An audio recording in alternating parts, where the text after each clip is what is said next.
Merci.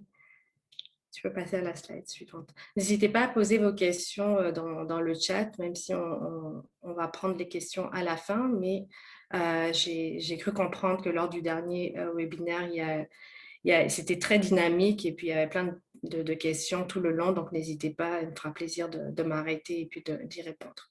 Alors, quand on parle de parrainage, donc c'est important déjà de se rappeler qui peut être parrainé, donc de quoi on parle exactement. Il s'agit donc des époux et des épouses, des conjoints de fait, rappelant que pour être considéré comme conjoint de fait, il faut avoir cohabité depuis au moins 12 mois dans une relation donc conjugale. Il y a aussi la catégorie de partenaire conjugal qui est beaucoup moins connue, mais qui est également une catégorie qui existe dans le cadre d'un parrainage. Et pour cette catégorie spécifique, les procédures sont beaucoup plus difficiles, en fait, parce qu'il s'agit de prouver qu'on est séparé. La personne qui souhaite parrainer, en fait, sa partenaire ou son partenaire conjugal. Donc, en ce cas, si on va parler plutôt de femme, donc de sa partenaire conjugale qui est à l'extérieur du Canada, il faut prouver que c'est vraiment hors de la portée et hors volonté qu'on est séparé en fait de son partenaire conjugal. Donc la personne qui est considérée comme partenaire conjugal est considérée à l'extérieur, résident à l'extérieur du Canada. Il faut démontrer que la relation existe également depuis au moins 12 mois et, comme je le disais à l'instant, démontrer par des preuves à l'appui que cette cohabitation-là est impossible pour les deux personnes. D'accord? Et les motifs évoqués peuvent être des motifs religieux ou des motifs, admettons, liés à la discrimination basée sur le genre ou sur l'orientation sexuelle.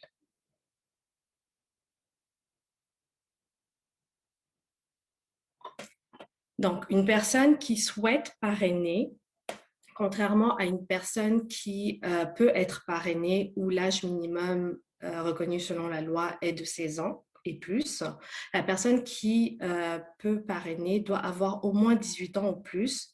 Et dans le cadre d'une demande de parrainage, ce qui est très important à retenir, c'est vraiment la notion d'authenticité en fait de la relation conjugale.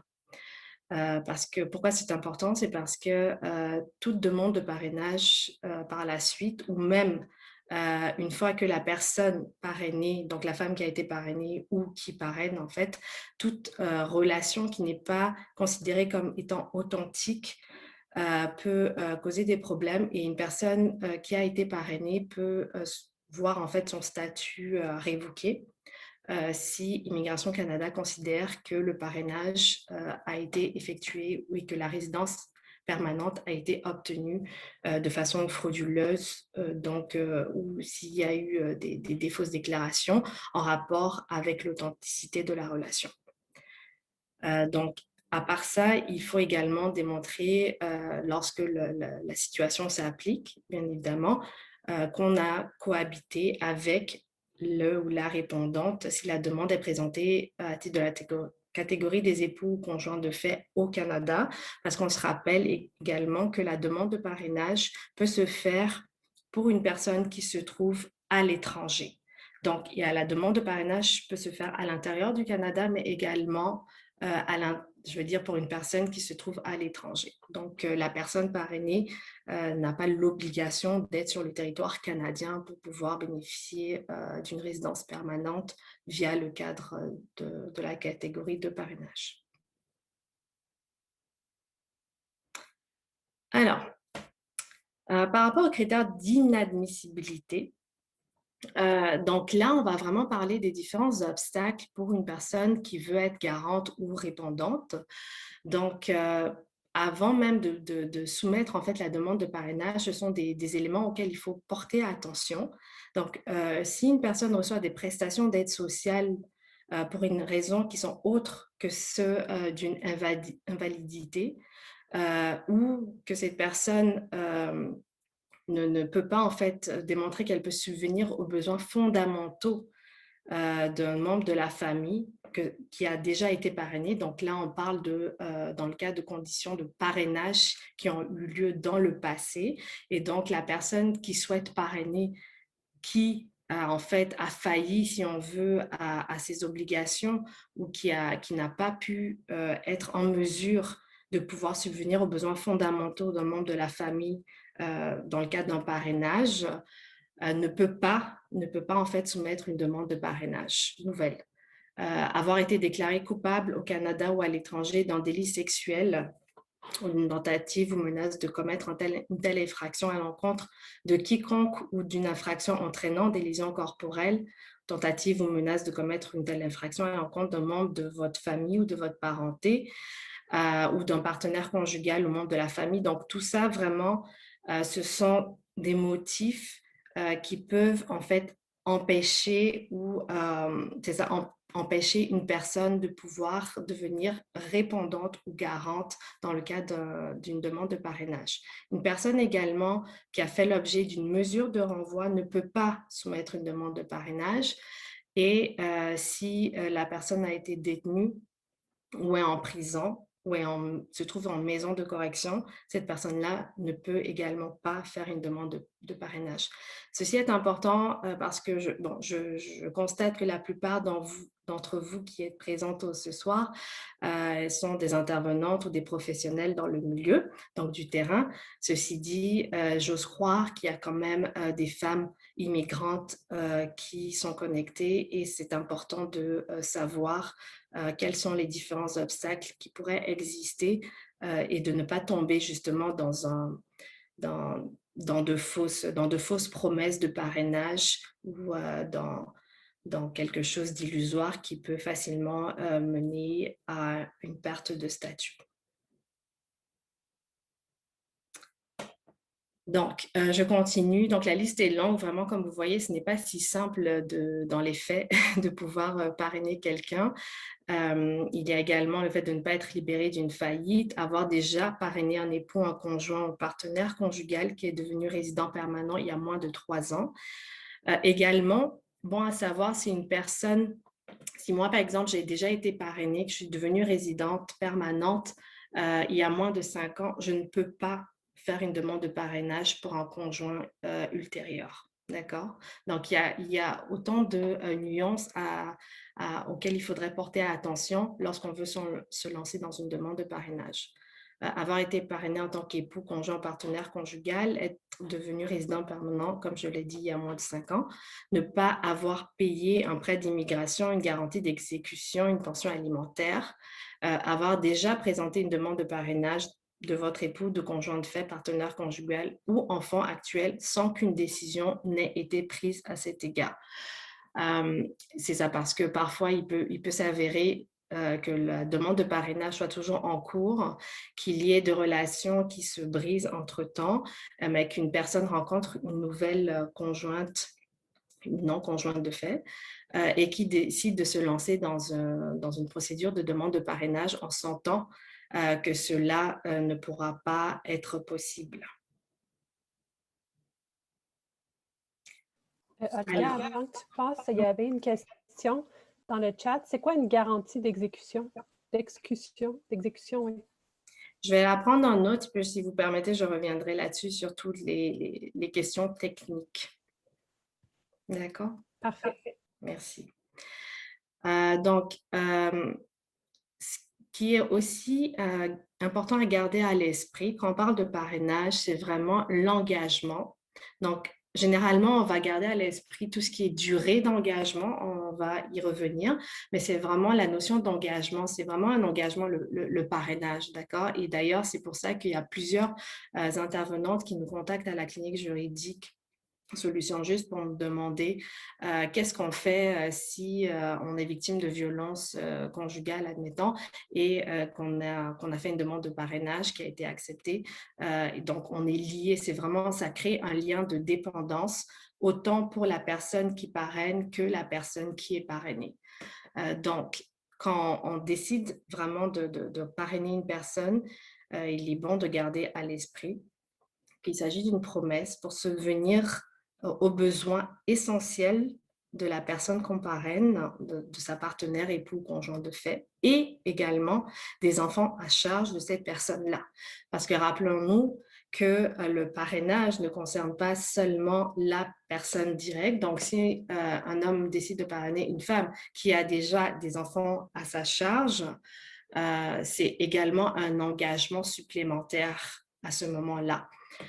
Donc, de quoi on parle quand on parle d'engagement et de besoins fondamentaux? Évidemment, il s'agit de besoins de base, donc nourriture, vêtements, logement et autres besoins nécessaires aux activités courantes de la personne.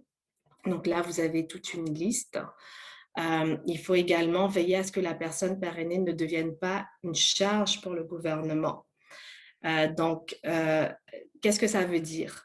Ça veut dire, en fait, ici, on fait référence au fait que, en tant que parrain répondant, en tant que personne répondante, garante, c'est lorsqu'on fait une demande de parrainage, on doit veiller à ce que la personne qu'on est en train de parrainer ne demande pas l'aide sociale ou ne soit pas tributaire de l'aide sociale. OK? Parce qu'il ne faut pas que la personne qu'on est en train de parrainer dépende du gouvernement, des fonds du gouvernement, puisqu'on est censé être en mesure de répondre à ses besoins fondamentaux et primaux. Donc, qu'est-ce que ça veut dire?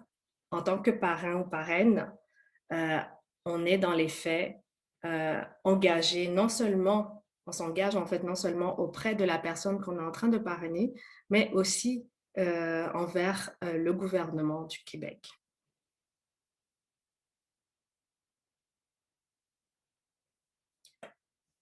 Alors, il y a, comme je disais, au-delà des besoins auxquels il faut répondre de la personne qu'on parraine, il y a également la notion de la durée de l'engagement que plusieurs d'entre vous connaissez déjà sans doute.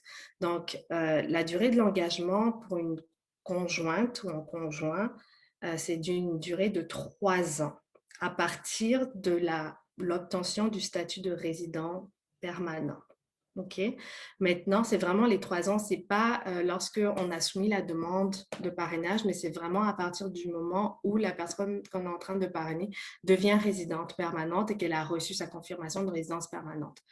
Par rapport à l'enfant qui serait à charge de la personne qu'on est en train de parrainer, la durée d'engagement peut varier, donc de 3 ans jusqu'à 10 ans. Okay, selon l'âge de l'enfant.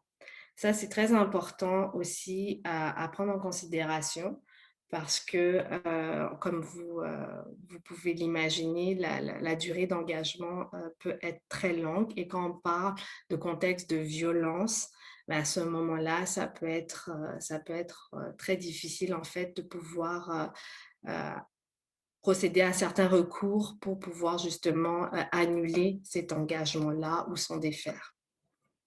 Donc, l'engagement contractuel entre le parrain et le gouvernement du Québec est en théorie impossible à annuler. Ça, c'est vraiment écrit comme ça dans l'engagement, en fait, au niveau du site du ministère de l'Immigration du Québec. Ceci dit, on va le voir par la suite, il y a quand même des recours qui existent. Donc, même lorsqu'il y a obtention de la citoyenneté canadienne par la personne parrainée, même lorsqu'il y a divorce ou séparation, lorsqu'il y a déménagement de la personne parrainée dans une autre province, ou même si la personne qui est garante ou répondante se retrouve avec des problèmes financiers. Donc, peu importe la situation, on est tenu par cet engagement-là d'un minimum de 3 ans en ce qui concerne, en tout cas, le conjoint ou la conjointe, c'est vraiment 3 ans. Comme je l'ai dit, pour l'enfant, ça peut varier. On est vraiment tenu à respecter cet engagement-là. C'est un contrat qu'on signe avec le gouvernement et envers la personne qu'on est en train de parrainer. D'accord? Par rapport aux exigences d'un revenu minimum. Donc, ça aussi, c'est quelque chose que très peu de personnes savent. c'est qu'il n'y a aucune exigence de revenu minimum pour la personne qui parraine au Québec et c'est propre au Québec, d'accord? Dans les autres provinces, c'est différent. Il faut un seuil. Il faut que la personne prouve qu'elle a un certain montant, un certain revenu annuel pour pouvoir parrainer, alors qu'au Québec, cette exigence-là n'est pas requise. D'accord? Donc, l'essentiel ici en termes de finances, si on veut, c'est vraiment de ne pas, en tant que parrain ou parraine, ne pas être sur l'aide sociale. D'accord? Donc, de démontrer qu'on a un salaire, qu'on travaille, mais qu'on n'est pas, c'est ça, on n'est pas tributaire de l'aide sociale. Et évidemment, il y a des frais de traitement qui s'appliquent. Je ne vous ai pas détaillé tout ça. Je pourrais vous mettre le lien dans le PowerPoint vers le site d'immigration du MIFI, donc d'Immigration Québec. Par rapport à l'exigence de revenu minimum, c'est quand même très important à garder à l'esprit parce que j'ai beaucoup entendu de personnes c'est ça, qui était confuse parce que sur le site de MIFI, justement, il y a un tableau qui apparaît avec les exigences en termes de par famille et nombre de personnes dans la famille et tout ça, mais c'est vraiment important de garder ça à l'esprit que pour le parrainage conjoint, conjoint de fait, épouse, partenaire conjugal, il n'y a pas de revenu minimum au Québec. Alors, ça, c'est juste un rappel et c'est vraiment adressé à toute personne qui intervient, surtout auprès des femmes en maison d'hébergement. La résidence permanente conditionnelle est abrogée depuis 2017. Ça a l'air très loin, mais je trouve que c'est important de quand même le rappeler parce qu'il y a beaucoup de femmes aussi qui l'ignorent, de femmes immigrantes qui sont en instance de parrainage ou qui sont parrainées, qui ont déjà la résidence permanente et qui sont terrorisées ou qui sont anxieuses et qui hésitent justement à quitter leur conjoint ou l'agresseur parce qu'elles pensent justement qu'elles ont toujours l'obligation de rester vivre pendant 2 ans sous le même toit avec le conjoint qui les agresse. D'accord? Donc, c'est très, très, très important. D'ailleurs, quand c'est sorti en 2017, à l'époque, on avait eu la chance de commencer à donner des séances de formation et de sensibilisation dans les maisons d'hébergement via le fonds Accès Justice.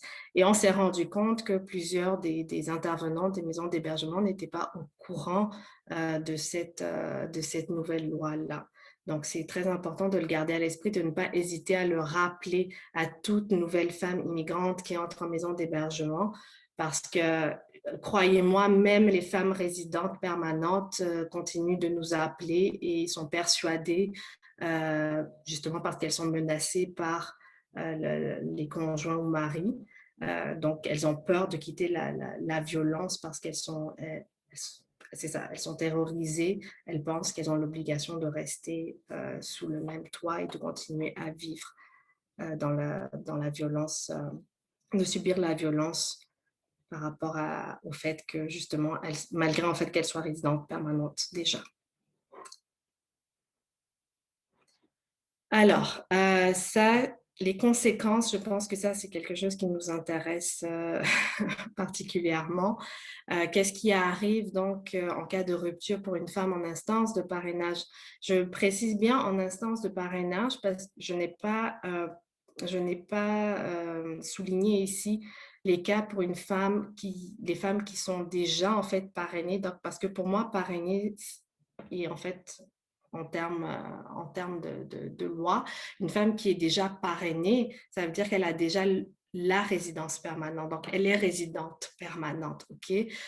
C'est important en termes juridiques de faire cette différence-là parce que les droits, les accès aux services ne sont pas les mêmes quand on est en instance de parrainage versus quand on est déjà considéré comme femme parrainée et donc on a la résidence permanente.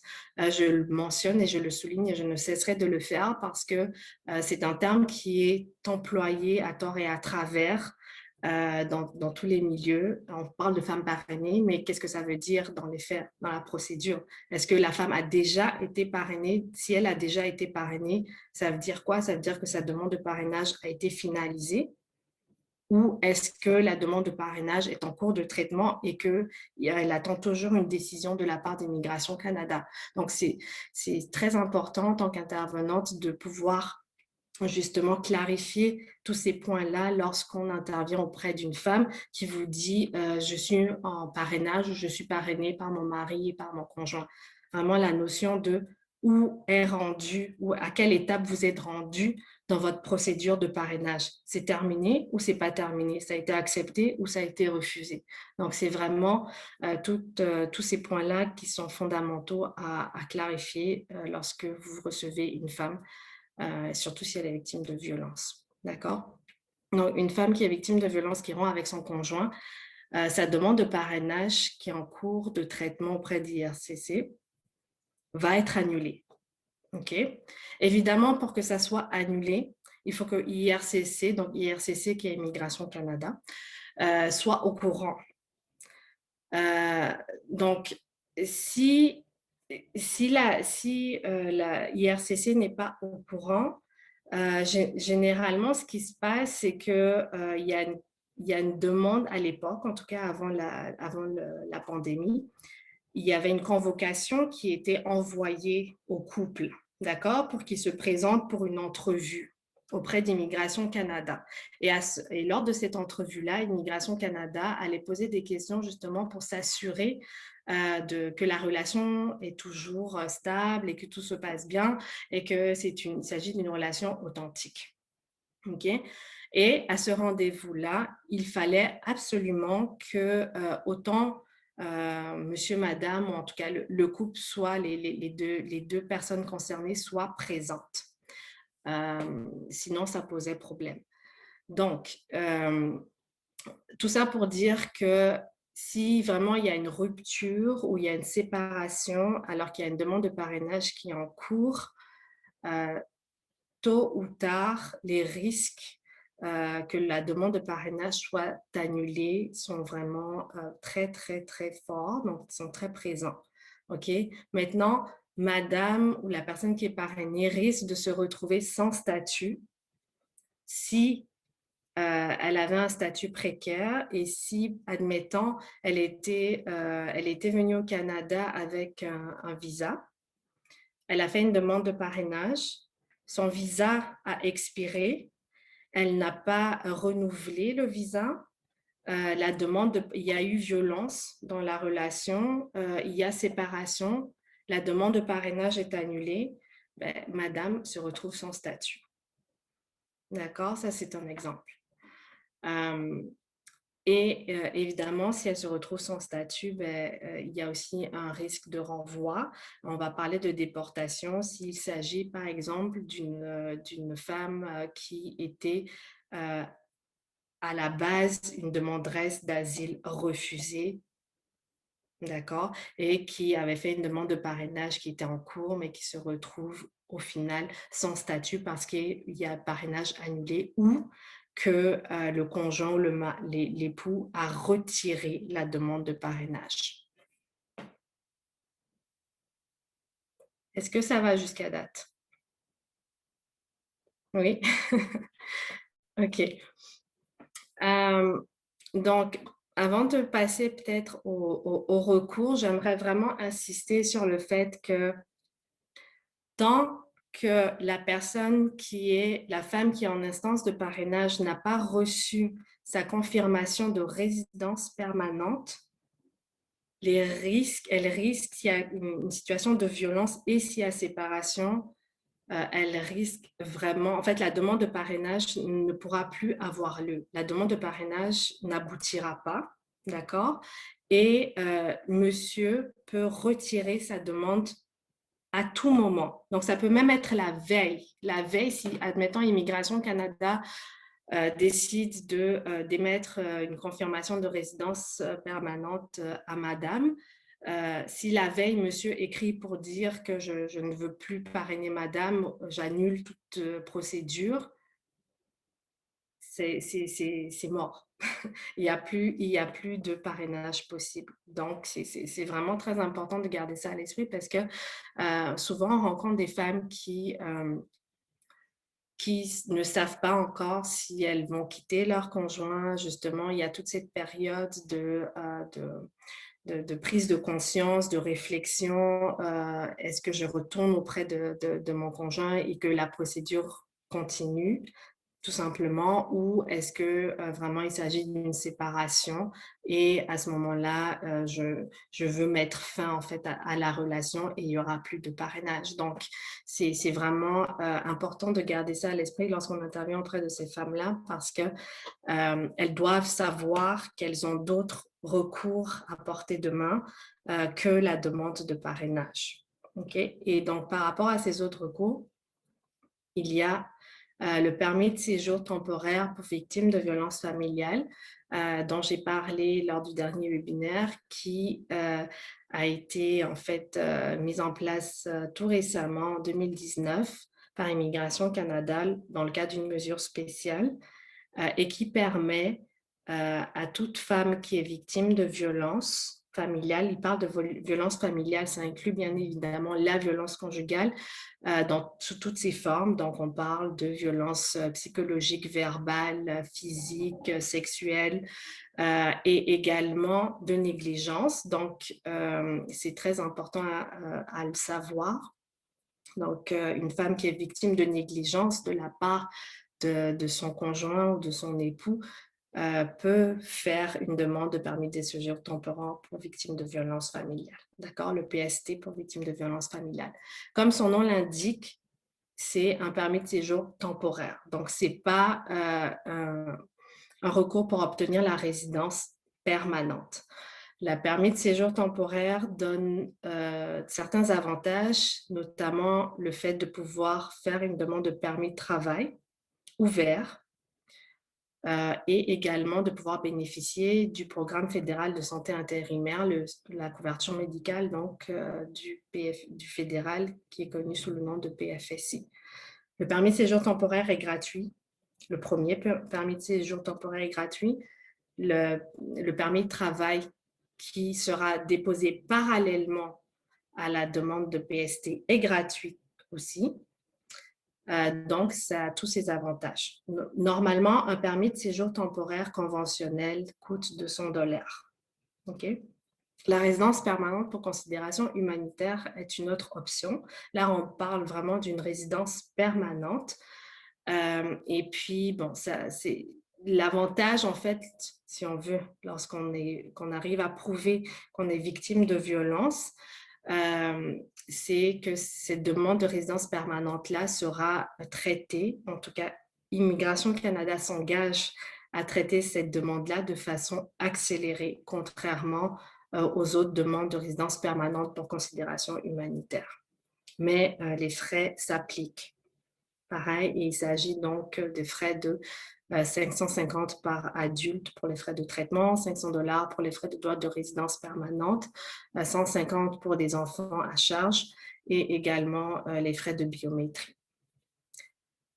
Une autre option pour une femme qui est victime de violence et qui est en instance de parrainage, qui est annulée ou retirée, si cette femme-là a des motifs réels et qui pourraient être en fait considérée comme persécutée dans son pays d'origine, que ce soit par la belle famille qui la menace ou que ce soit sa propre famille parce qu'il y a des risques de violence basés sur l'honneur, admettons. Il y a une possibilité, ou que ce soit parce que monsieur qui l'a violenté ici a été renvoyé dans son pays d'origine et qu'ils proviennent donc tous les deux du même pays d'origine, à ce moment-là, madame pourrait faire une demande d'asile, donc revendiquer le statut de réfugié.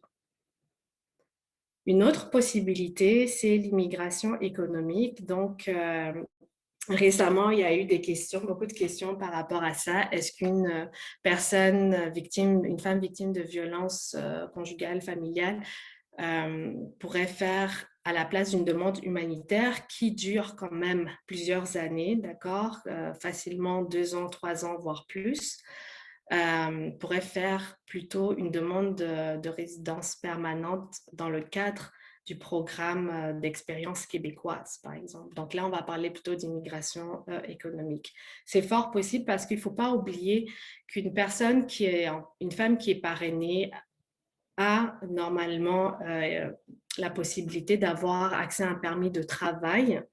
Et ce permis de travail, donc, lui donne accès à une expérience de travail, si possible. On s'entend qu'il y a des barrières à cela, que ce n'est pas toujours évident. Mais donc, si cette femme-là peut se prévaloir d'une expérience de travail québécoise, il n'y a rien qui l'empêche de pouvoir plutôt choisir la voie de l'immigration économique plutôt que la voie d'immigration humanitaire. Si maintenant on parle des femmes immigrantes à statut précaire ou qui sont sans statut et qui sont à risque de renvoi, à ce moment-là, donc là, on peut penser aux demanderesses d'asile déboutées ou des femmes sans statut qui ont été demanderesses d'asile déboutées. À ce moment-là, il y a quand même l'examen de risque avant renvoi, donc l'ERAR qui existe et qui est un recours utilisé assez complexe, mais on vous conseille, en tout cas, on vous suggère plutôt, par conseil, de vraiment vous référer au service d'un avocat spécialisé en la matière pour pouvoir soumettre cette demande-là. Et il y a aussi le sursis administratif. Le sursis administratif, il permet de suspendre en fait le renvoi de façon temporaire. Il y a des motifs qui doivent être considérés comme raisonnables à évoquer. Et tout ça, je vous le présente ici parce que la demande de résidence permanente pour considération humanitaire, le fait de la déposer ne permet pas de suspendre une éventuelle mesure de renvoi.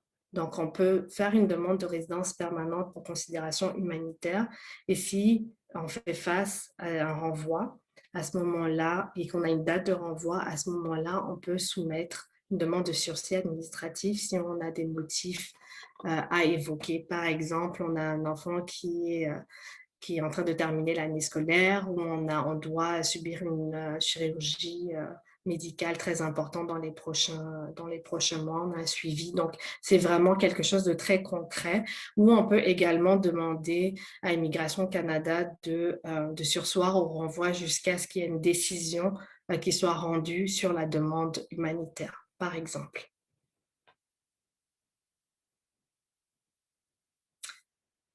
Alors, est-ce que avant que je ne bascule vers les recours pour la marraine violentée, j'aimerais peut-être vous entendre. Est-ce que vous avez des questions? Oui, il y avait la question sur c'est quoi une garantie d'exécution? OK. Donc, une garantie d'exécution, je vais vous l'envoyer. Je vais envoyer la réponse dans le chat tout à l'heure pour que ça soit le plus précis possible. D'accord? Autre question? Oui, dans le chat, pourrais-tu nous confirmer que l'aide juridique, si la personne y est admissible, couvre bien les demandes de résidence permanente pour considération humanitaire pour les femmes dans cette situation? Oui, absolument. L'aide juridique couvre bien les demandes de résidence permanente pour considération humanitaire pour les femmes dans cette situation. Après, cela n'empêche qu'il est très difficile de pouvoir trouver un avocat qui accepte les mandats d'aide juridique et que le bureau d'aide juridique en droit de l'immigration est débordé.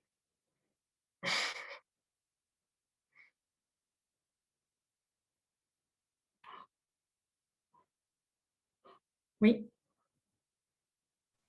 Une autre question. Est-ce qu'il y a une exigence de revenus pour le Québec, mais le fédéral, en fait, aucune exigence de revenus pour le Québec, mais le programme est fédéral, n'est-ce pas? Oui, la personne doit signer un contrat d'engagement avec le Québec si la personne réside au Québec. Ça, c'est sûr. Donc, si la personne réside au Québec, elle n'a pas d'exigence de revenu minimum à avoir. Maintenant, si la personne réside dans une autre province, c'est différent. Il y a un minimum de revenus, une exigence auquel elle doit répondre. Mais le programme en tant que tel, puisque le parrainage mène à une résidence permanente, oui, le programme est fédéral. Mais une personne qui est au Québec, comme pour la plupart des demandes d'immigration, doit à la fois remplir les critères du MIFI et ceux du fédéral.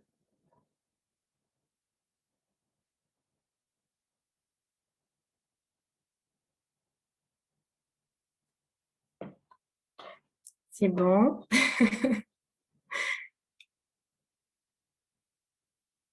Oui. Je pense qu'il y a une autre question. Oui. Une personne qui parraine peut-elle parrainer jusqu'à 7 enfants et son épouse? Quand elle est économique, y a-t-il des complications? Il y a comme 2 questions. OK. Donc, la première, c'est une personne qui parraine peut-elle parrainer jusqu'à 7 enfants et son épouse? Est-ce qu'il y a un maximum pour le nombre d'enfants? De mémoire, à ce que je sache, il n'y a pas de maximum d'enfants. Il faudrait juste retourner sur le site du MIFE pour confirmer cette information-là, mais à mon avis, il n'y a pas de maximum d'enfants. Puis, quant à l'économique, y a-t-il des complications? Mais je me demandais si c'était par rapport à parrainer 7 enfants et son épouse ou c'était à l'immigration économique en général. Peut-être Amalia, si vous voulez prendre Oui. la parole pour préciser votre deuxième. Oui, bonjour. Effectivement, c'est justement ça. C'est par rapport à cet enfant. Est-ce qu'il pourrait avoir une complication? C'est sûr que si la personne a 7 enfants, donc si je comprends bien, la personne est en train de parrainer un époux, une épouse, et il y a l'époux ou l'épouse qu'il parraine ou qu'elle parraine a 7 enfants, c'est ça? Exactement, oui. OK. C'est sûr que je pense que les gouvernements, les paliers du gouvernement vont essayer de vérifier si c'est vraiment faisable. Mais comme je l'ai dit, à ce que je sache, en tout cas, il n'y a pas de minimum d'enfants. Donc, il faut effectivement vérifier si les enfants en question sont toujours considérés comme enfants à charge. Ça, c'est la première des choses. Mais ça dépend aussi du revenu. Enfin, quand ça dépend. Il n'y a pas de minimum de revenus quand on est au Québec, mais il faudrait quand même que la personne puisse démontrer en termes de revenus que ça ne va pas être un frein, en fait, qu'elle pourra subvenir à ses besoins. Mais quand la personne est au Québec, normalement, il n'y a pas de minimum qui est exigé par le gouvernement. Une autre, une, Oups, excusez-moi, c'était juste pour continuer avec la même question. Mhm. Parce qu'on a eu ces cas, justement, un appel téléphonique en posant cette question. Donc, la Mhm. personne a à peu près 7 enfants mineurs, Mhm. plus sa femme. Donc, il disait par rapport aux revenus. Puis, Mhm. la première demande, on le présente pour le fédéral. Ensuite, une fois qu'on a la réponse, on procède par le provincial, le Québec. Oui. On avait fait des recherches et on a trouvé que c'est à peu près d'avoir un minimum de revenus entre 50 000 et 60 000 dollars par année. Donc, est-ce que ça pourrait vraiment affecter la démarche, le processus du parrainage si la personne n'a pas ce revenu? Je dirais vraiment de consulter un avocat qui est spécialisé en droit de l'immigration économique pour cette question-là. Mais il y a une autre intervenante en fait qui vient de répondre et qui confirmait et vraiment, en tout cas, moi, j'ai pas vu dans la loi qu'il y ait un minimum en fait, un maximum plutôt d'enfants qui peut être considéré ou pris en charge par la personne qui parraine. Mais en termes de revenus, c'est sûr qu'il n'y a pas de revenus pour pouvoir parrainer un conjoint ou une épouse ou un partenaire conjugal quand on est au Québec. Est-ce que quand la personne, si l'agent qui va étudier le dossier va considérer que c'est irréaliste, en fait, pour la personne qui est en train de parrainer, de pouvoir subvenir aux besoins de tous les personnes à charge concernées, ça pourrait potentiellement retarder le traitement de la demande, mais je ne pense pas que ça va mener à un refus. Mais je ne veux pas vous induire en erreur. Nous, on est spécialisé en immigration humanitaire, c'est pour ça que je vous suggère fortement à ce moment-là de consulter un avocat en immigration économique. Oui, il y a une autre question. Est-ce qu'il serait possible de demander un sursis administratif le temps que la demande humanitaire soit traitée? Oui, exactement, c'est ce que je disais, c'est possible. On a déjà gagné un sursis administratif comme ça à la clinique juridique. Ceci dit, c'est très délicat et c'est rare en fait. C'est très rare parce que il faut vraiment que les preuves et les motifs évoqués soient solides. Dans le cas en question, il y avait quand même, c'était une situation assez complexe et puis c'est une personne qui n'a jamais quasiment résidé dans son pays d'origine et qui était suivie en psychiatrie. Donc, je veux dire, il faut aussi, c'est un engagement, on s'engage à soumettre la demande humanitaire à une certaine période. Si la demande humanitaire est déjà soumise, on peut effectivement demander un sursis jusqu'à ce que la décision soit prise par rapport à cette demande humanitaire. L'agent n'est pas obligé d'accepter, c'est vraiment à la discrétion de l'agent. Mais c'est possible. Après, comme je le dis, le sursis, c'est vraiment pour surseoir de façon temporaire. À part la demande humanitaire qui est en cours, il serait important d'évoquer d'autres motifs. En fait, pourquoi la personne devrait rester ici au Canada de façon temporaire. Donc, ce serait plutôt de creuser au niveau des motifs qui ont été déjà évoqués dans la demande humanitaire. Okay? Est-ce que, par exemple, il y a une procédure de garde légale auprès des enfants, garde légale des enfants qui est en cours? Est-ce que c'est ça? Est-ce qu'il y a un juge, c'est ça? Est-ce qu'il y a une procédure en termes de droit civil qui est en cours et qui donc requiert que la personne soit sur le territoire canadien? Donc, c'est vraiment tout ça qu'il faut essayer d'explorer. Une autre question dans le chat. C'est un homme qui parraine sa femme et qui retire sa demande. Peut-il ouvrir une autre demande avec une autre femme directement après? Non. Il y a un délai, hein, c'est bien ça? Oui, c'est bien ça. Peux-tu répéter le délai? C'était... Oui, alors si la personne est tout de suite après, je pense que le délai est de 3 ans, il faudrait juste que je revienne sur mes notes, mais si la personne en plus a été parrainée, le délai est de 5 ans. Donc, il n'y a pas de possibilité en fait que la personne se lance dans une demande de parrainage tout de suite après. Parfait, merci beaucoup, Aga. Je vois qu'il y a une main levée. Peut-être qu'on va prendre cette dernière question pour pouvoir terminer la présentation et passer au prochain panéliste. Donc oui, Vanessa, vous avez levé votre main. Oui, ma question est, par contre, pour le parrainage, là, si la personne brise le contrat, si j'ai bien compris, avant les 3 ans, donc en plus des 2 ans qui arrivent, il doit attendre 5 ans en plus de ça pour pouvoir parrainer une autre personne. Ça fait 7 ans. Non, en fait, il s'agit d'une personne qui a elle-même déjà été parrainée dans le passé. Les 5 ans s'appliquent pour une personne qui souhaite parrainer, mais qui elle-même a déjà été parrainée dans le passé. Ah, d'accord. Donc, ça n'engage rien le temps qu'il a été. Okay. C'est ça. Les 3 ans, c'est par rapport à la personne qu'on parraine, mais si c'est plutôt, c'est plutôt la notion de critère d'admissibilité. Est-ce qu'on peut parrainer? Avant de pouvoir parrainer à quelqu'un, si nous-mêmes, on a été parrainé il y a moins de 5 ans, on ne peut pas. Il faut attendre. Ok, donc le parrain, lui, il doit attendre les 2 ans passés et en plus d'attendre 5 ans aussi? Ou c'est juste la parrainée qui doit attendre 5 ans seulement? C'est le parrain. Si le parrain lui-même a dans le passé été parrainé il y a moins de 5 ans, il ne peut pas parrainer. OK? En fait, c'est juste qu'il ne peut pas parrainer. Pour pouvoir parrainer, il doit attendre que 5 ans se soient écoulés. OK? Et à ce moment-là, quand il va parrainer, il sera tenu par l'engagement de 3 ans. D'accord. Oui, je comprends maintenant. Merci beaucoup. Bon, prie. Merci. Donc, je vais repartager l'écran pour la dernière slide, c'est ça? Oui. Oui. Merci, Erika.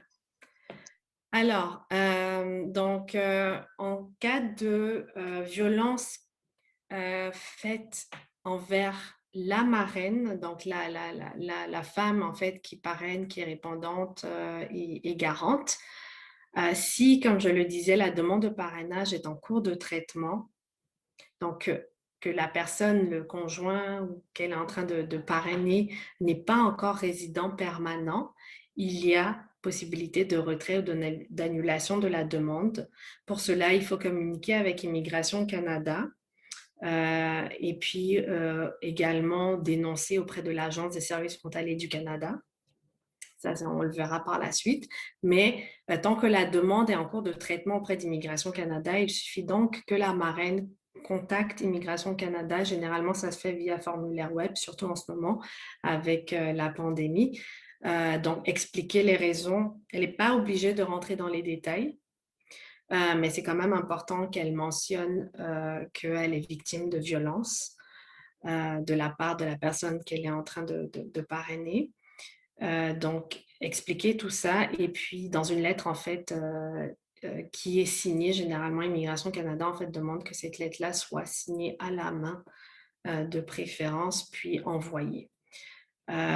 Donc, ce retrait ou cette annulation, en fait, c'est ce retrait en fait, de demande de parrainage est possible tant que la personne n'a pas reçu sa confirmation de résidence permanente par Immigration Canada, comme je l'ai expliqué tantôt. Maintenant, lorsque la demande de parrainage est finalisée, donc c'est le cas le plus complexe, et que donc la personne qui, le conjoint parrainé, est résident permanent, madame est victime de violence et peut se retrouver en maison d'hébergement. Comme on l'a dit tantôt, la loi, en théorie, ne prévoit pas d'annulation possible. Donc, la marraine est censée être tenue par son engagement durant 3 ans. Okay? Si c'est l'engagement via le conjoint. Maintenant, dans les faits, en pratique, il y a quand même des recours qui sont possibles, qui existent. Pour cela, bien évidemment, le fardeau de la preuve incombe encore une fois à la victime. Donc, madame doit prouver qu'elle a été victime de violences conjugales ou de maltraitance ou de négligence. Elle devrait aussi prouver, si tel est le cas, qu'il s'agissait en fait d'une union en fait frauduleuse dans le sens où monsieur aurait été en relation simplement pour pouvoir obtenir la résidence permanente. Donc, quand on parle de preuves, je vous laisse libre à votre imagination. Toute preuve est possible à soumettre à Immigration Canada. Donc, toute communication, déclaration solennelle de la victime. Donc, voilà. Et évidemment, on recommande fortement que la victime soit accompagnée par un excellent avocat parce que ça ne sera pas de tout repos. C'est une démarche assez complexe et fastidieuse pour la victime. La plainte à la police, en cas de violence également, ça ne peut que aider. Donc, un rapport de police ne peut que aider si on veut pour s'engager. En fait, la victime veut s'engager dans ces démarches-là. Dénonciation à l'Agence des services frontaliers du Canada. Comme je l'ai dit, en fait, l'Agence des services frontaliers du Canada a un numéro sur leur site web où la personne peut appeler pour dénoncer une situation justement de violence. Et justement, pour ce genre de situation-là, la victime peut appeler l'agence et ceci, en fait, va contribuer, va impliquer normalement une enquête de la part de l'agence envers l'agresseur. D'accord? Ce qui pourra, il y a des risques donc que l'agresseur perde son statut de résident permanent. Ce n'est pas, je veux dire, ce n'est pas automatique, bien évidemment, mais les risques sont là. Donc, si il s'agit d'un couple marié et que madame est victime de violence, il se pourrait que, en fait, elle a cette possibilité de faire une demande de nullité de mariage, auprès de la Cour supérieure du Québec. Il y a également une possibilité de poursuivre monsieur pour dommages et intérêts auprès de la petite créance. Il y a également, et ça c'est très important à le garder à l'esprit, la possibilité de contacter donc, le Centre spécialisé des demandeurs d'asile des garants défaillants des services aux parrainés, donc le CSDA, parce qu'il existe dans le règlement du CSDA une exception pour les cas de violence psychologique, physique. Donc, quand on parle de CSDA, à quoi on se réfère ici? Parce qu'on se réfère ici à l'aide sociale, d'accord? Généralement, dans l'engagement du parrain ou de la marraine, ce qui revient le plus souvent, c'est vraiment le gouvernement ne veut pas que la personne qui est parrainée soit sur l'aide sociale. D'accord? Et l'aide sociale, en fait, c'est en lien avec le CSDA. Donc, on va parler du bureau d'aide sociale. Donc, ici, c'est très important parce que si, par exemple, la marraine qui est violentée à son conjoint qui a fait une demande d'aide sociale, alors que normalement, si on est toujours dans la durée de l'engagement de 3 ans, la personne qui est parrainée n'est pas censée demander l'aide sociale puisque c'est la marraine qui en est responsable et qui doit subvenir à ses besoins.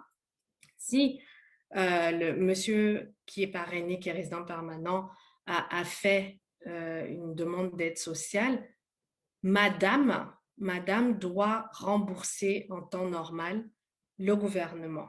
Donc, elle devient en fait endettée. Elle a une dette à payer auprès du gouvernement, dette contractée en fait par monsieur. Mais dans des cas de violence, il y a une exception à la règle et c'est à ce moment-là que c'est très, très recommandé de contacter en fait le CSDA et puis d'expliquer la situation et puis de fournir les preuves afin que madame ne soit pas tenue justement de rembourser cette dette-là.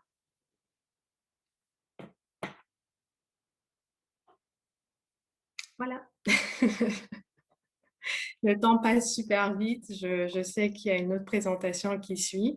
N'hésitez pas à nous contacter si vous avez d'autres questions. Je reviendrai justement sur la toute première question dans le chat pendant qu'il y a la deuxième présentation. Mais c'est ça, n'hésitez pas à nous contacter, que ce soit à la Clinique juridique des solutions justes ou à la Fédération des maisons d'hébergement pour femmes. Oui. Un très grand merci, Olga. Donc, je sais qu'il y a des questions dans le chat et une main levée. Kesna, est-ce que tu voulais ajouter quelque chose avant que je poursuive? Oui, j'allais nommer la dernière question, mais bon, voilà. Oui, c'est ça. Donc, je propose, avant qu'on passe aux questions, que vous les notez, soit dans le chat ou que vous les écrivez. On va prendre une pause de 5 minutes. Donc, on revient à 6h45. Puis, on va passer à la prochaine présentation et on va avoir une période de questions à la toute fin.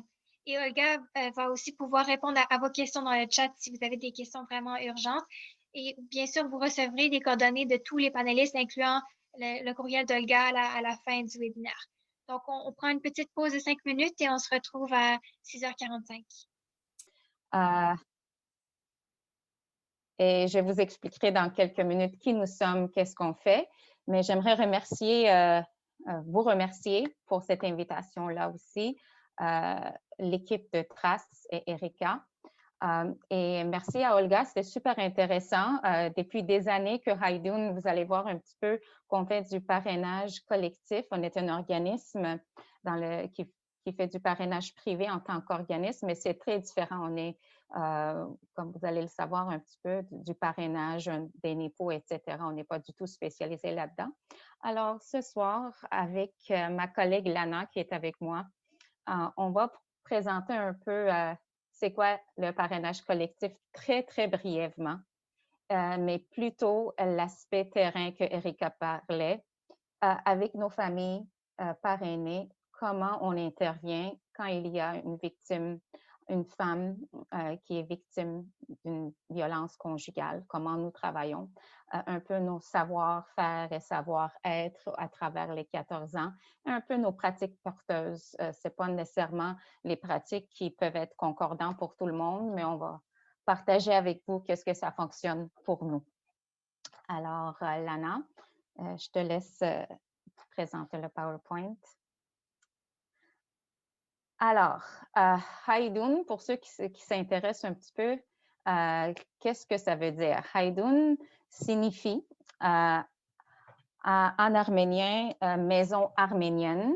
Alors, c'est Hay veut dire arménien et Dun veut dire maison. Alors,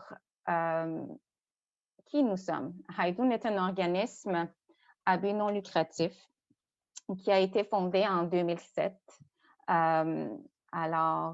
Et notre mission, avant le parrainage, c'est une mission très générale, était d'offrir des outils des outils efficaces d'intégration et de soutien à une population montréalaise qui était très vulnérable et que cette population était issue de diverses communautés culturelles, que notre clientèle était vraiment des nouveaux arrivants, oui, des réfugiés, des femmes, des familles, des personnes âgées, des gens et des familles, des jeunes démunis qui avaient besoin d'un accompagnement vers des services dans le secteur public, privé et communautaire, mais qui ne savaient pas où commencer. C'était vraiment la raison d'être de notre organisme il y a 14 ans déjà. Nos objectifs, quand on a un peu bâti Haydun, c'était pas de dédoubler des services qui existaient dans la communauté déjà, mais c'était vraiment faciliter l'accès à ces services-là, à ces ressources existantes-là. Ces ressources, comme je vous ai dit, ça peut être dans le réseau public ou privé ou communautaire. C'était d'être le pont vers ces services-là, d'être une interface entre les services qui existaient puis la communauté. C'était créer aussi un réseau de solidarité et de soutien intracommunautaire puis intercommunautaire. Mais c'était très important pour nous d'encourager l'action, l'engagement de la communauté. Alors, l'engagement bénévole, l'engagement des donateurs, des gens d'affaires, des artistes, des gens qui étaient capables de donner à des gens qui étaient plus démunis. Et quand on voyait qu'il y avait des services, des besoins qui n'étaient pas nécessairement répondus à l'extérieur, c'est là qu'on a commencé à créer des programmes et des services à travers Haydun. J'aimerais préciser, même si on est issu, je vous ai parlé que ça veut dire maison arménienne, mais pour préciser, même si on est né de cette communauté-là, on est né de la communauté arménienne, mais depuis des années qu'on dessert une communauté très multiculturelle. Haydun se situait à Outremont depuis 13 ans et demi, mais pour la première fois dans notre historique, on vient juste de louer un local sur la rue Salaberry. Alors, on est maintenant rendu sur Bordeaux-Cartierville, mais on n'a pas encore ouvert nos portes à cause de la pandémie. Alors, qu'est-ce que nous avons comme programme? Haydun est plutôt connu pour 3 grands programmes. Et depuis 2014, plutôt pour le programme Parrainage collectif qui vous intéresserait plus aujourd'hui, mais je tenais à vous parler des autres programmes aussi. Vite, je vais parler du fait que Haydun, comme je vous disais, on n'est pas juste là pour l'intégration, on n'est pas un organisme d'intégration, on est un organisme communautaire à but non lucratif. Alors, on est connu aussi pour un programme de proche aidance d'aînés. Alors, ça veut dire un proche aidant, pour ceux qui ne savent pas, c'est des gens qui prennent soin de leurs aînés sans rémunération et qui sont un peu submergés du fardeau de prendre soin de cette personne-là qui peut résider toujours à domicile. Alors, on a des programmes, des conférences, des groupes de soutien spécifiques à cette population de proches aidants d'aînés. Haydun est aussi gestionnaire d'une résidence à Laval qui s'appelle Habitation Ararat. et on fait des activités socio-culturelles et un accompagnement personnalisé de toutes les personnes âgées qui ont besoin des services et coordination de services. Le parrainage qui nous amène au parrainage collectif. Dès le début, depuis 2008, on fait du parrainage collectif et on avait, à ce stade-là, ça s'appelait des ententes cadres en 2007-2008 avec Immigration, le ministère d'Immigration. Nous avons débuté par parrainer des Irakiens et depuis 2014, nous parrainons plutôt des Syriens. Alors, c'est vraiment spécifique à ces deux communautés-là. Qu'est-ce que ça veut dire parrainage collectif sans aller dans les détails, mais qui est différent d'un peu de la présentation d'Olga? Pour un organisme, être un organisme de parrainage privé, qu'est-ce que ça implique? Et nous sommes conçus au Québec en étant un organisme expérimenté. Il n'y en a pas beaucoup, on est à peu près 5 ou 6 au Québec. Et Haïdoun est un de ceux-là. Ça veut dire, ce que ça veut dire un organisme expérimenté, ça veut dire avoir minimum 10 ans d'expérience dans le parrainage, en matière de parrainage au Québec. Parrainage d'une famille, ça peut être d'un individu, d'un couple seulement sans enfants, etc. Ça veut dire Haïdoun, l'organisme est responsable pendant 1 an après l'arrivée au terre d'accueil pour tout ce qui est, qu'est-ce que Olga a parlé. Alors, tout ce qui est côté financier, moral, psychologique, sans recours au bien-être social. Le seul, c'est vraiment la seule condition. Sinon, tel que Olga mentionnait aussi, ces gens-là étaient des réfugiés, mais une fois arrivés sur le sol québécois, ils sont des résidents permanents car ils sont parrainés par l'organisme Haïdoun. Et ils ont droit à tous les accès de services, à tout. Allocation familiale, alors francisation, des cours de francisation payés, tout ce que vous et moi, on a accès, ils ont le droit, sauf pendant l'année de parrainage, le 1 an, 365 jours dès l'arrivée sur le sol québécois, ils n'auront pas accès à bien-être social et c'est l'organisme qui est responsable.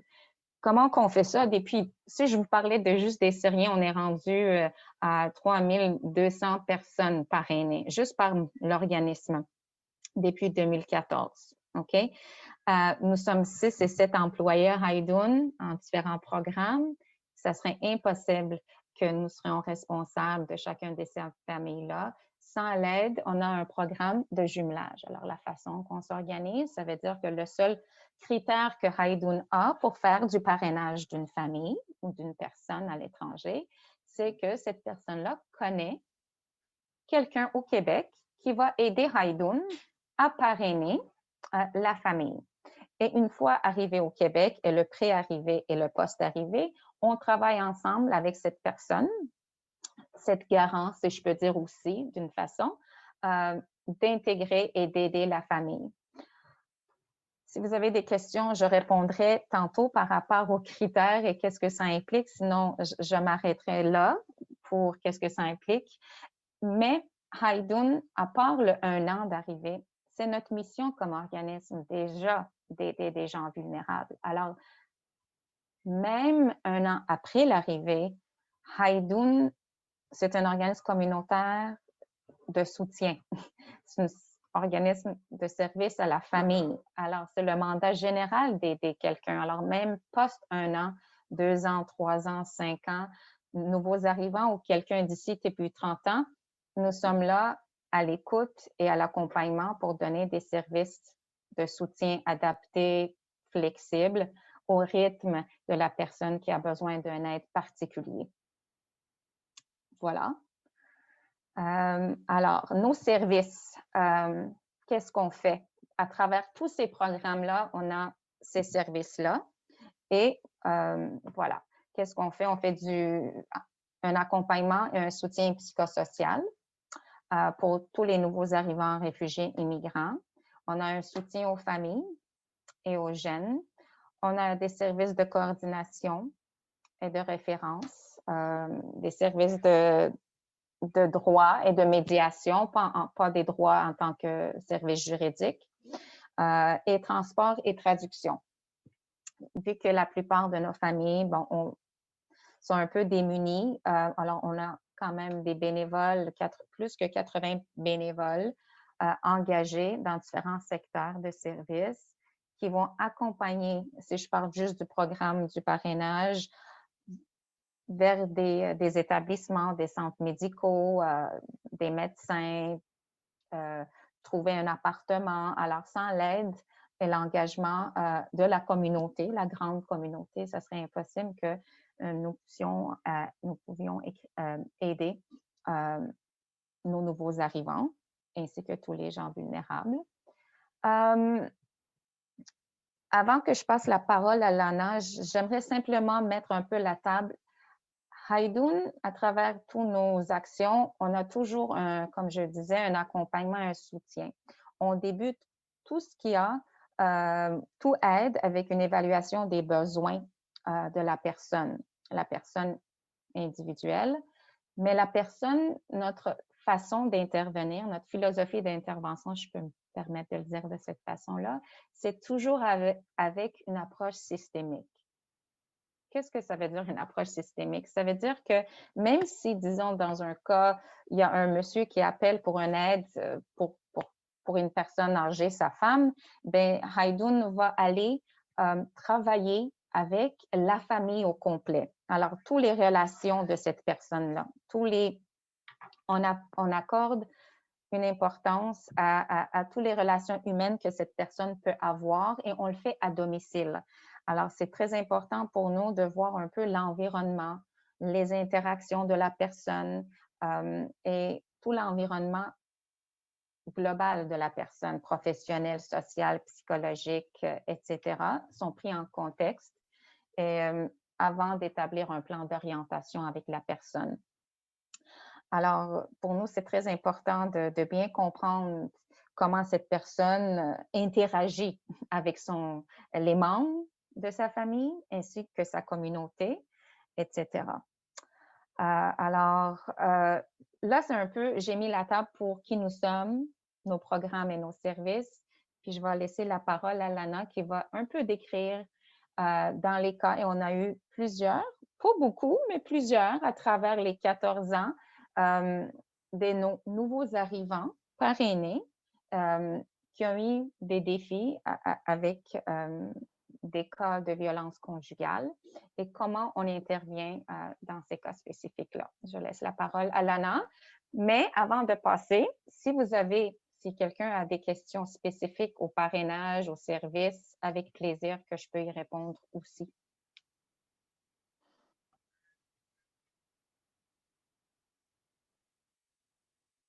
Non? C'est beau?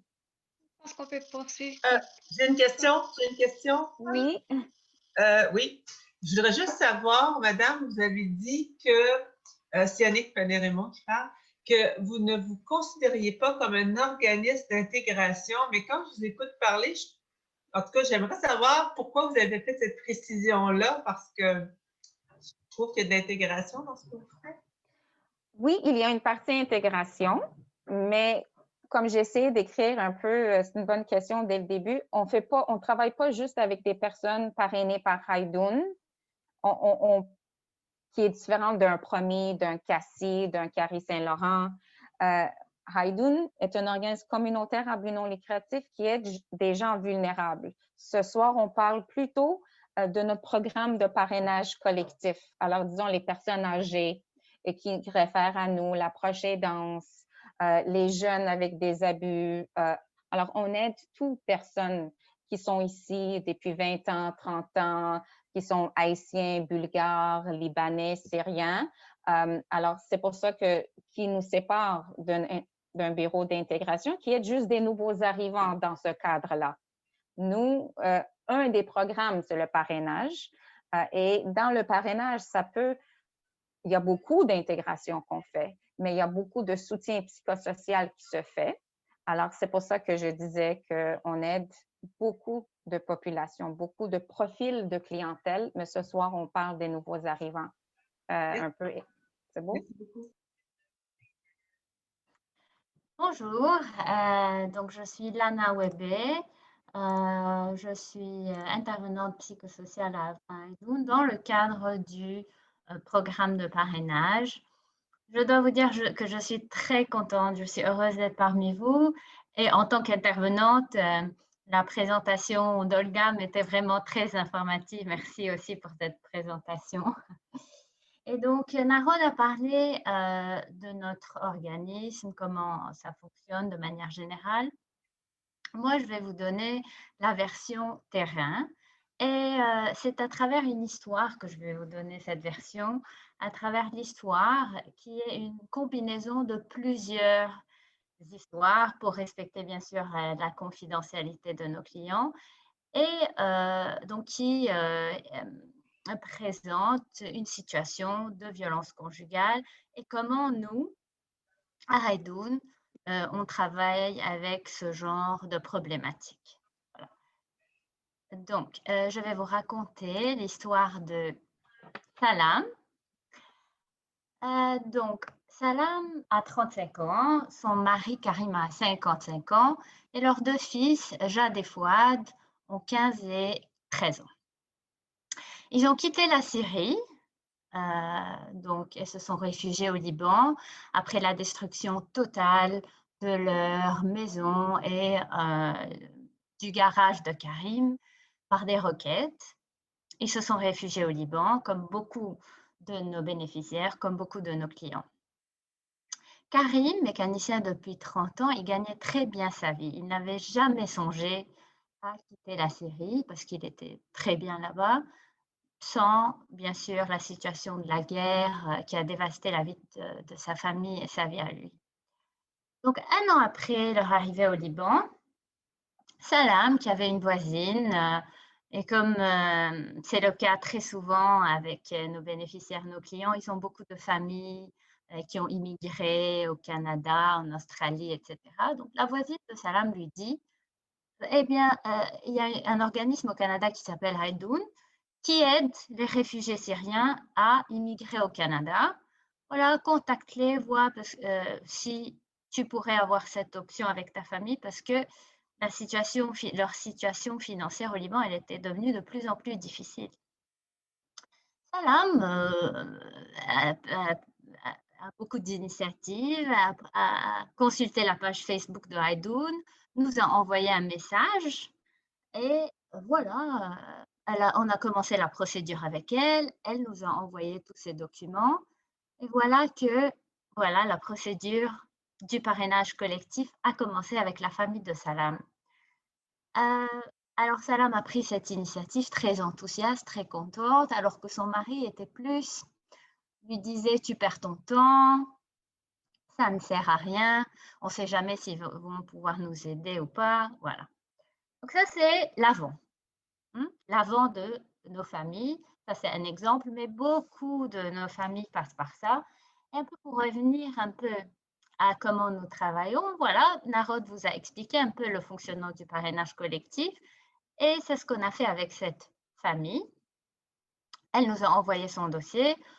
Aidoun s'est occupé de revoir le dossier, de s'assurer que tous les documents sont présents et c'est Aidoun qui a envoyé tous ces documents puisque, comme Narod avait expliqué, c'est Aidoun qui parraine cette famille, qui devient responsable de cette famille, surtout pendant la première année après leur arrivée. Voilà, donc c'est ce qui s'est passé. Maintenant, c'est vrai que le dossier de Salam était complet. Elle a bien travaillé, elle a bien bossé, elle a tout envoyé très rapidement, sauf que cette famille, puisqu'on a beaucoup de familles qui font ça, qui nous envoient leur dossier, on a une liste d'attente et cette famille est restée 4 ans sur la liste d'attente. Donc déjà, 1 an au Liban, la situation était difficile, 4 ans de plus. Et donc, Salam avait perdu espoir de pouvoir venir au Canada, mais 4 ans après, voilà, la bonne nouvelle arrive, le moment de leur voyage arrive Et la famille a vu ça comme un cadeau du ciel, comme une nouvelle chance, comme un nouveau début pour eux. Mais Karim, encore une fois, cachait un peu sa peur, fier, comme beaucoup d'hommes de cette communauté. Il avait peur de ce changement. Karim avait peur. Karim avait été très bien installé en Syrie. Il gagnait très bien sa vie et maintenant, il doit passer dans une autre vie, dans un autre monde. Il avait peur de cet inconnu, mais c'était vraiment voilà, il cachait ça de sa famille, mais c'était toujours sous-jacent. Donc, à leur arrivée, comme nous faisons toujours, on les reçoit à l'aéroport. C'est dès le départ qu'on commence avec eux. On les a reçus à l'aéroport, on a accueilli la famille. Et comme a dit Narod, on fait une évaluation de leur situation. Au début, on les accompagne par rapport, bien sûr, aux éléments logistiques. C'est ce qu'on a fait. On les a introduits progressivement au système. On leur a voilà, envoyé les documents pour une demande de résident permanent, les documents pour la RAMQ, etc. Mais par la suite, donc, et puis, de plus en plus, on a commencé à évaluer les besoins au fur et à mesure de leur progrès ou bien des étapes qu'ils passaient au Canada. Et donc, on a construit un plan d'orientation avec eux. Salam a commencé à suivre des cours de francisation. Karim a commencé à travailler dans une usine de fabrication de vêtements. Jade et Fouad ont intégré des classes d'accueil et ils progressaient très rapidement. Et tous les membres de la famille participaient à nos activités. Donc, voilà, le but, c'est de travailler à un niveau individuel, voir les besoins, mais aussi on travaille l'intégration surtout à travers nos activités sociales, nos activités, vous allez voir plus tard, j'ai mentionné ici atelier de conversation, musicothérapie. On va vous parler encore, on va vous parler davantage de ce genre d'activité. Donc, tous les membres de la famille participaient, étaient contents d'être intégrés dans la communauté et tout ça, à l'exception de Karim. Karim travaillait de longues heures et c'était toujours son excuse. Voilà, je ne veux pas participer à ce pique-nique, je ne veux pas participer à cette sortie. Moi, je travaille beaucoup, j'ai besoin de dormir le week-end, j'ai besoin de dormir quand je peux. Donc voilà, c'est important de mentionner, mais aussi ça Narod l'a mentionné, lorsqu'on évalue les besoins de la famille, on évalue les besoins primaires, logement, éducation, emploi, suivi médical, toutes les procédures pour le gouvernement, mais aussi on passe à un niveau plus profond, au niveau psychosocial, leur estime de soi, leur sentiment d'appartenance, les dynamiques relationnelles dans la famille, mais aussi avec leur entourage, surtout que voilà, il y a un choc culturel parfois qui se produit. Donc tout ça est dans le cadre de notre évaluation. Mais avec cette famille-là, tout semblait bien. Voilà, Salam faisait les cours de francisation, le mari travaillait, les enfants étaient bien à l'école, tout allait bien selon notre évaluation. Maintenant, évaluation, oui, mais le plus important aussi, c'est le suivi. Et ce qu'on fait, c'est des visites à domicile de manière récurrente, des appels de suivi. Ça, c'est surtout durant la première année, mais comme a mentionné Narod, on est toujours très proche des familles avec qui on travaille. Donc, durant une visite à domicile de l'intervenante psychosociale, elle est arrivée chez Salam. Salam semblait fatiguée. Salam ne l'a pas accompagnée, ne l'a pas reçue avec son enthousiasme habituel. L'intervenante psychosociale lui a alors posé la question, est-ce que ça va bien? Et quand elle a posé cette question, Salam s'est effondrée en larmes. Et c'est après beaucoup d'hésitation qu'elle a divulgué ce qui se passe. Elle a dit à l'intervenante psychosociale que son mari l'a agressée physiquement le soir d'avant. Et par la suite, elle a montré les bleus sur ses corps. Parce que quand elle a reçu, elle portait un manche longue. Et quand l'intervenante psychosociale a vu on appelle ça des ecchymoses, elle a trouvé qu'elles étaient multicolores. Donc, ce qui veut dire qu'il ne s'agit pas d'un incident unique, c'est quelque chose qui s'est reproduit de manière répétitive, surtout que certaines de ces ecchymoses, voilà, semblait qu'elles dataient de plusieurs semaines. Donc, quand elle a vu ça, l'intervenante psychosociale, elle a vraiment contenu sa larme, elle l'a remercié pour sa confiance. C'est comme ça qu'on travaille. Et par la suite, elle lui a expliqué progressivement ses options. Elle lui a expliqué ses droits. Elle lui a expliqué ses options. Elle lui a dit qu'elle a le droit d'être en sécurité. Elle lui a dit que peut-être au Liban, en Syrie, ça ne se fait pas. Mais ici au Canada, on a le droit de porter plainte. Et elle lui a expliqué toutes les options possibles. Donc, nous ne sommes pas nécessairement un organisme spécialisé dans l'intervention de la violence par rapport à la violence conjugale, à la violence basée sur le genre, mais on travaille souvent en partenariat avec ces organismes-là. Donc, elle lui a parlé d'autres organismes, même de l'aide juridique, de la possibilité, si on arrive à cette décision aussi, de faire une demande en divorce, etc. Mais Salam n'était pas du tout prête à écouter ça. Elle lui a dit qu'elle ne veut pas en parler et qu'elle connaît bien son mari, elle sait bien le gérer. Et donc, elle a arrêté la conversation. Donc, voilà, il faut revenir un peu, je fais un va-et-vient entre notre système d'intervention et cette histoire. C'est-à-dire que quand on a parlé de notre évaluation ou de notre plan d'orientation, c'est un plan qui est toujours en mouvement et qui est toujours en évolution par rapport à plusieurs variables. La première variable serait les étapes par lesquelles la famille ou l'individu passe. Par exemple, il y a le deuil de l'immigrant, par exemple. Il y a aussi tout ce qui est par rapport à l'apprentissage de la langue.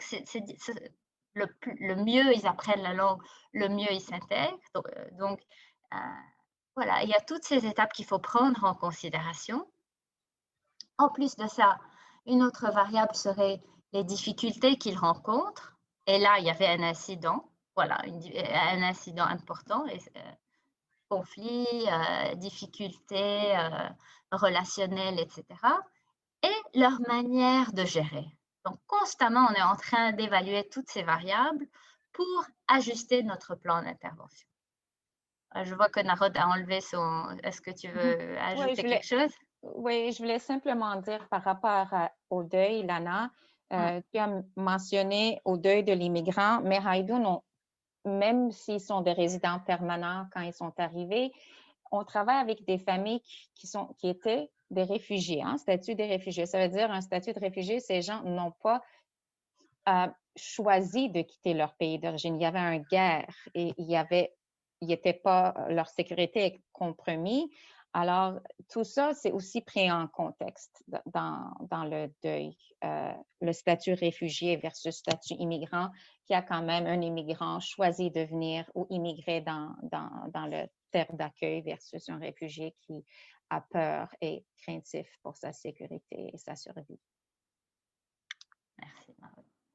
Donc voilà, compte tenu de ces variables et de cette information qu'on a appris de Salam, l'intervenante psychosociale a respecté le souhait de Salam, mais elle a compris que son travail avec elle s'est transformé par cet incident. Elle a gardé, donc elle a commencé à suivre cette famille de plus près, de faire peut-être plus de visites à domicile, plus d'appels téléphoniques. Et durant l'un des appels téléphoniques avec Salam, elle a pu élaborer un peu sur la situation de son mari, surtout que la relation de confiance se développait de plus en plus. Et elle lui a dit que lui, il a été toujours colérique, mais c'est l'alcool qui l'a transformé au Canada. Et il est en train de boire tous les soirs après son travail parce qu'il déteste son travail, parce que cet homme est humilié par son travail. Il avait son garage, il travaillait à son compte, il était très bien dans son pays d'origine et là, il travaille dans une usine et il trouve ça comme une humiliation. mais aussi son statut, ou bien je veux dire son rôle de père de famille l'oblige à, voilà, on dit en anglais to provide, donc d'avoir de l'argent pour sa famille, d'assurer financièrement pour sa famille. Et c'est pour cela qu'il a été obligé de prendre ce travail alors que ça l'humilie. Donc, voilà, l'intervenante psychosociale, comme d'habitude, elle a réexpliqué les différentes options que Salam a. Elle lui a dit qu'elle comprend la souffrance de son mari, mais qu'elle aussi, elle a le droit d'être en sécurité et que, voilà, elle lui a réexpliqué ses options. Et cette fois-ci, au téléphone, Salam, elle était plus à l'écoute. Et un soir, elle a appelé l'intervenante psychosociale. L'incident qui s'était passé, c'était répété encore une fois la même chose, et elle a dit à l'intervenante psychosociale qu'elle ne pouvait plus tolérer cette situation. Elle ne voulait pas porter plainte, mais elle voulait peut-être, parce qu'elle savait que ses deux fils allaient passer l'été chez leur oncle paternel aux États-Unis, elle s'est dit peut-être, durant ce temps, elle pouvait prendre un espace par rapport à son mari, penser à ce qu'elle veut faire, surtout que Salam progressait. Salam a appris le français, Salam voulait commencer à travailler.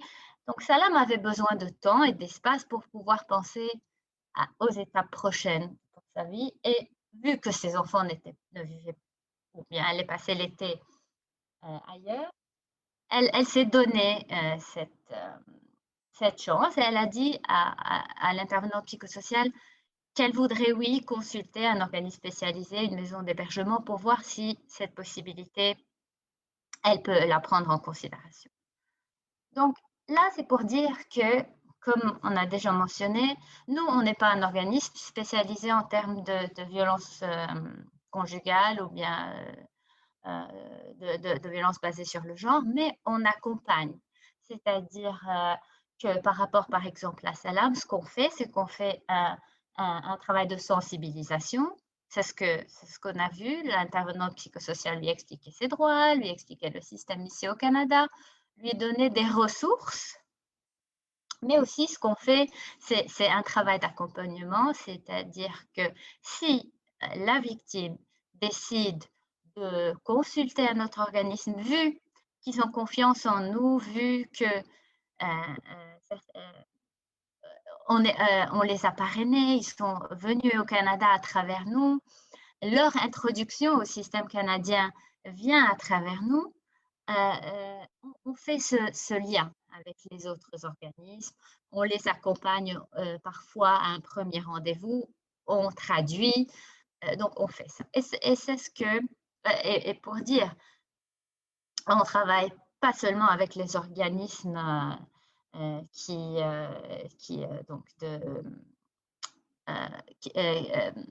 travaillent avec les femmes, mais aussi avec les hommes, et Programme est l'un des organismes qui travaille aussi avec les hommes. Donc voilà, c'est ce qui s'est passé avec Salam.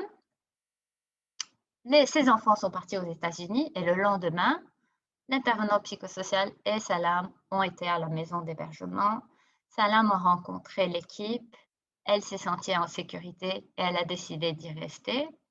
Elle a envoyé un message texto à son mari lui disant qu'elle a besoin d'espace, qu'elle ne veut pas retourner à la maison et qu'elle ne veut pas qu'il la contacte. Puisque Salam, donc nous, on a servi de lien, mais puisque Salam s'était sentie en sécurité, elle a voulu rester dans la maison d'hébergement, c'était plutôt l'équipe de la maison d'hébergement qui s'occupait maintenant plus du dossier de Salam. Et nous, on a reçu le mari. C'est-à-dire qu'après le départ du Salam, cet homme qui se retrouvait seul, vers qui il va se diriger, il s'est dirigé vers nous. Il nous a appelés, bien sûr. La raison primordiale pour son appel, c'était rendez-moi ma femme, aidez-moi à négocier avec elle pour qu'elle retourne à la maison, etc.